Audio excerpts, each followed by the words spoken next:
Assalamualaikum warahmatullahi wabarakatuh. Saya Fatika Rama Agustina dengan NPM 23106311615. Pada kesempatan sekali ini saya akan mempresentasikan hasil dari laporan praktikum arsitektur sistem komputer yang telah saya.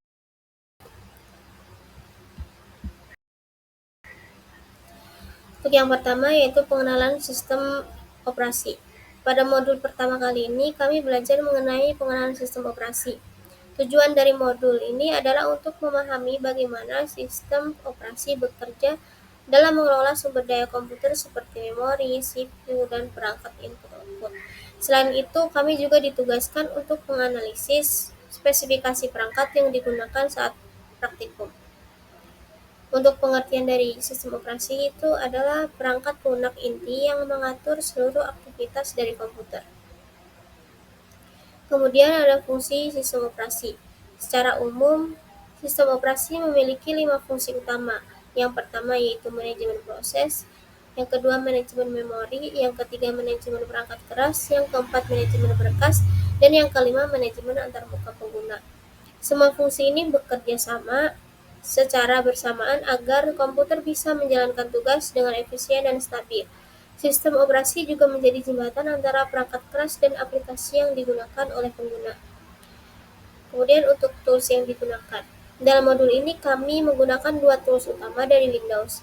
Pertama adalah System Information atau Sistem Info di Command Prompt yang menampilkan rincian teknis sistem dan perangkat keras. Kedua adalah Task Manager yang membantu kami memantau pengguna sumber daya sistem seperti CPU, RAM, dan aktivitas aplikasi secara langsung. Kemudian ada spesifikasi komputer yang dianalisis. Dari hasil sistem info diketahui komputer menggunakan Windows 11 Pro Build 26100, prosesor AMD dengan kecepatan sekitar 1400 MHz, dan RAM sebesar 6 GB, namun hanya sekitar 2,5 GB yang tersedia. Komputer menggunakan sistem 64 bit dan terhubung dengan jaringan Wi-Fi menggunakan driver Realtek. Fitur keamanan seperti Virtualization Based Security juga aktif. Lalu untuk analisis penggunaan sumber daya. Melalui Task Manager terlihat bahwa penggunaan memori sudah mencapai 83%,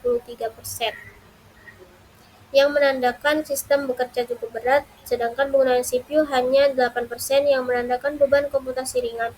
Aplikasi yang paling banyak menggunakan memori saat itu adalah Microsoft Word, Anti-Malware Service, dan Windows Explorer. Dan dari sini dapat disimpulkan bahwa keterbatasan RAM dapat menghambat performa jika banyak aplikasi yang dibuka secara bersamaan. Lalu ada manajemen startup aplikasi. Saya juga mempelajari aplikasi yang aktif saat startup.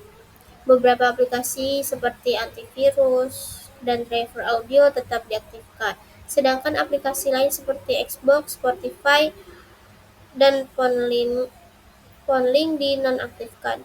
Hal ini dilakukan agar proses booting lebih cepat dan beban RAM tidak terlalu berat sejak komputer dinyalakan. Lalu di modul 2 tentang pengenalan perangkat keras.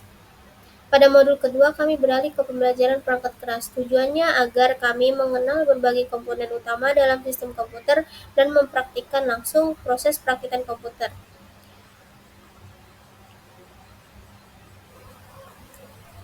Di situ ada komponennya yaitu motherboard, prosesor, RAM, PSU, casing, dan CD-ROM. Kemudian komponen hardware yang digunakan. Komponen yang digunakan dalam perakitan antara lain yang pertama ada motherboard Ampron ZX1945 LM4 dengan soket 478, prosesor Intel Pentium 4 yang masih single core, RAM DDR2 sebesar 2 GB dengan kecepatan 667 MHz, power supply 250 Watt dari PowerLogic, dan CD-ROM dan CD-ROM. Namun sayangnya tidak ada hard disk sehingga komputer tidak bisa digunakan untuk instalasi sistem operasi. Lalu ada proses perakitan komputer. Langkah-langkah perakitan dimulai dari persiapan alat dan komponen, lalu memasang prosesor ke motherboard, dilanjutkan pemasangan RAM. Setelah itu motherboard dipasang ke casing, kemudian power supply disambungkan. Terakhir adalah pemasangan CD-ROM beserta kabel data dan kabel daya. Lalu seluruh koneksi kabel dicek agar tidak ada yang longgar. Kemudian hasil dari perakitan. Setelah perakitan selesai dilakukan uji POS atau Power on Self Test. Hasilnya seluruh komponen seperti RAM, prosesor, dan CD-ROM terdeteksi di BIOS.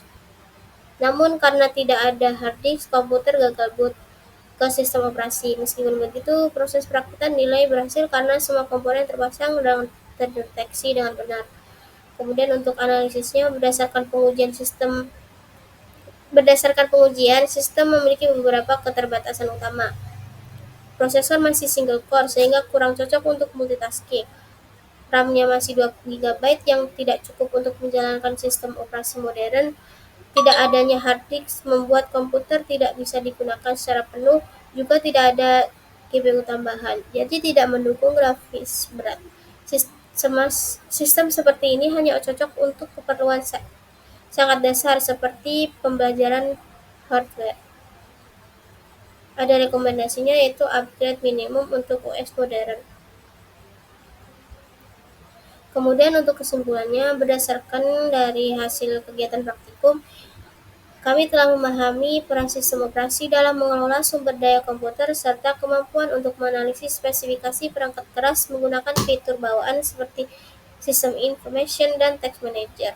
Pengamatan dilakukan terhadap penggunaan memori dan CPU serta pengelolaan aplikasi startup untuk meningkatkan efisiensi dalam sistem.